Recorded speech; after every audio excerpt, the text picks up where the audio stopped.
तो कैसी है पब्लिक? आजकल मार्केट में खूब धूम मच रही है, चाहे वो इंडिया हो या अमेरिका। हर जगह नया नया गेम चालू हो रखा है। अगर इंडिया की बात करें तो यहाँ बजट के बाद से हंगामा चालू हो रखा है, जहाँ सारे कॉल राइटर्स ट्रैप होते चले गए और सिर्फ 2 दिन में 1000 पॉइंट्स निफ्टी चढ़ गया। और वहीं अमेरिका की बात करें तो बड़े बड़े इंस्टीट्यूशनल इन्वेस्टर्स बैंक करप्सी की हालत में आ गए और वो कंगाल होते चले गए। सभी ने गेम स्टॉप शॉर्ट स्क्वीज शब्द बहुत सुना होगा। चलिए इस पे ही कुछ बात करते हैं। तो अब अगर अपन से कोई पूछे कि भैया ये स्टॉक मार्केट क्या है, तो हमारा जवाब तो सीधा सा यही होगा कि स्टॉक मार्केट एक ऐसी जगह है जहां हम प्रेडिक्शन करते हैं और बेट्स लगाते हैं, और अगर हमारा प्रेडिक्शन सही होता है तो मार्केट हमें इनाम में बहुत सारा पैसा देती है, और अगर हमारा प्रेडिक्शन गलत होता है तो ये हमें एक नया एक्सपीरियंस देती है विद सम लॉसेस। मार्केट में प्रेडिक्शन कैसे करते हैं इस पे किसी और दिन डिटेल में बात करेंगे, बट अगर कोई आपसे पूछे कि भैया तुम्हारे प्रेडिक्शन हर बार 100% सही होता है क्या, तो इसका जवाब सीधा सीधा नहीं होगा, क्योंकि किसी भी इंसान का प्रेडिक्शन हर बार 100% एक्यूरेट नहीं हो सकता। और कभी भी किसी कंपनी का भाव यूं ही नहीं बढ़ता चला जाता। कंपनी का भाव तभी ज़्यादा बढ़ेगा जब उसको खरीदने के लिए सभी लोग पीछे पड़ जाते हैं। एग्जाम्पल है टाटा मोटर्स, जिसने जनवरी में ही धमाकेदार रिटर्न्स दिए क्योंकि सब लोग टाटा मोटर्स को खरीदना चाहते थे बजट से पहले। तो अब आपने देखा कि एक बड़े नाम वाली कंपनी, फॉर एग्जाम्पल रिलायंस, कुछ प्रॉब्लम में चल रही है और जिसकी वजह से उसका स्टॉक प्राइस बहुत ज़्यादा गिर गया है और वो 3 रुपए के आसपास ट्रेड कर रहा है। अब आपको ऐसा लगता है कि इस कंपनी का स्टॉक प्राइस ऊपर जाने वाला है और एक अच्छा मल्टी बैगर स्टॉक बनने वाला है। तो अब मान लें कि आपके पास 1000 रुपए भी हैं, तो इन रुपए से आपने इस कंपनी के कुछ 300 शेयर खरीद लेते हैं। ये तो हो गई रिटेल इन्वेस्टर्स की कहानी। तो अब यही दूसरी तरफ बड़े बड़े इंस्टीट्यूशनल इन्वेस्टर्स खड़े हुए हैं जिनके पास करोड़ों करोड़ों रुपए हैं, और वो ये प्रेडिक्शन करते हैं कि स्टॉक का प्राइस अब और गिरने वाला है, और वो बहुत बड़े नंबर पे शॉर्टिंग कर देते हैं। तो आप खुद ही सोच के बताइए कि कौन जीतेगा, वो जिन्होंने स्टॉक पे नेगेटिव सेंटिमेंट बनाया है और करोड़ों रुपीस की शॉर्टिंग कर दी है, और दूसरी तरफ वो छोटे रिटेल इन्वेस्टर्स जिन्होंने कुछ 100 200 शेयर करके उस कंपनी पे पॉजिटिव सेंटिमेंट बनाया है और उसके साथ बने हुए हैं। शायद आपका जवाब हो कि कुछ छोटे रिटेल इन्वेस्टर्स क्या ही कर लेंगे जब बड़े बड़े इन्वेस्टर्स उस पर्टिकुलर स्टॉक पे शॉर्ट पोजीशंस बना रहे हैं। लेकिन अमेरिका के न्यूयॉर्क स्टॉक एक्सचेंज में इसका उल्टा होता है।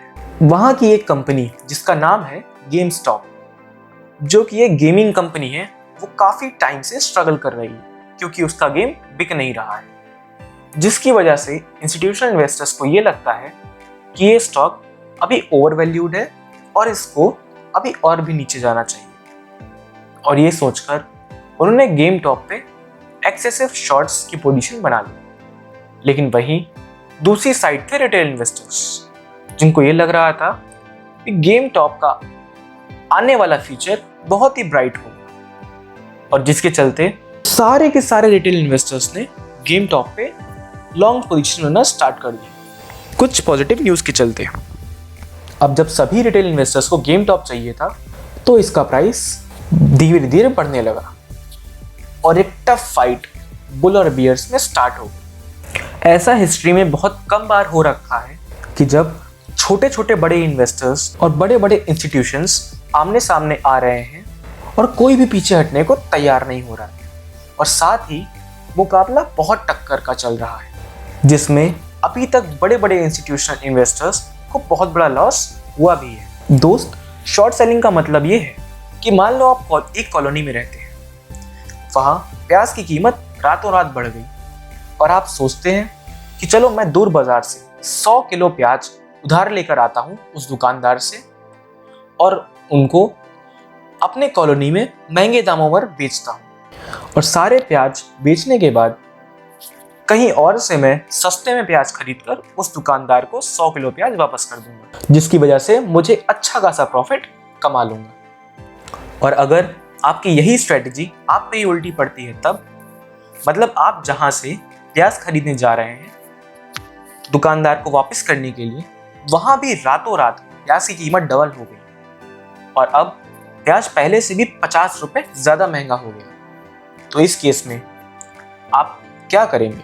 एक तरफ दुकानदार आपसे अपना प्याज वापस मांग रहा है ताकि वो इसे बेच सके, और दूसरी तरफ प्याज की कीमत बढ़ती जा रही है जिसकी वजह से आपका लॉस भी बढ़ता जा रहा है। क्योंकि अगर आपने 50 रुपए पर किलो प्याज बेचा हुआ था तो अब इसकी कीमत 100 रुपए पर किलो हो चुकी है, और अगर अब आप प्याज खरीदते हैं तो आपको अच्छा खासा लॉस उठाना पड़ेगा। तो फाइनली आप डिसाइड करते हैं और महंगे दामों में प्याज खरीद कर दुकानदार को वापस कर देते हैं और अपनी ट्रेड लॉस में क्लोज करते हैं। कुछ यही सिनेरियो अमेरिका के हेज फंड्स के साथ भी हुआ। उन्होंने गेम टॉप पे $40 पर शेयर पे शॉर्ट पोजीशंस बनाई और ये सोचा कि शेयर प्राइस गिरने के बाद जब वो $20 पर शेयर के आसपास आएगा तब हम खरीद लेंगे, और उनके शॉर्ट करने के बाद स्टॉक का प्राइस बढ़ता ही चला गया और ये प्राइस $400+ पर शेयर तक जा पहुंचा, जिसकी वजह से इन हेज फंड्स को बहुत बड़ा लॉस का सामना करना पड़ रहा है। लेकिन एक और मजे की बात जो कि सामने निकल कर आ रही है वो ये है कि अब सारे बड़े इंस्टीट्यूशन इन्वेस्टर्स सब मिलकर शॉर्ट पोजीशंस क्रिएट कर रहे हैं और साथ ही स्टॉक का प्राइस भी बढ़ता जा रहा है, जिसकी वजह से इन नए शॉर्ट्स वालों को भी लॉस देखना पड़ रहा है। क्यों है ना ये मजेदार फाइट? आपने इससे पहले शायद ही कभी ऐसी बुल्स और बियर्स के बीच फाइट देखी हो जहां बड़े बड़े फंड्स कंगाल होते जा रहे हैं और रिटेल इन्वेस्टर्स पैसा बनाते ही जा रहे हैं। बिग फंड्स अब इस लड़ाई को अपनी शान से कंपेयर कर रहे हैं क्योंकि वो छोटे रिटेल इन्वेस्टर्स से हारना नहीं चाहते, और अभी तक इन हेज फंड्स को $20 बिलियन का लॉस हो चुका है। सोचिए कितना बड़ा फिगर है। बहुत सारे इंस्टीट्यूशनल फंड्स ने अपनी पोजीशन क्लोज भी कर दी है, लेकिन अभी भी कुछ हेज फंड्स हैं जो अपनी पोजीशन ओपन करके बैठे हुए हैं।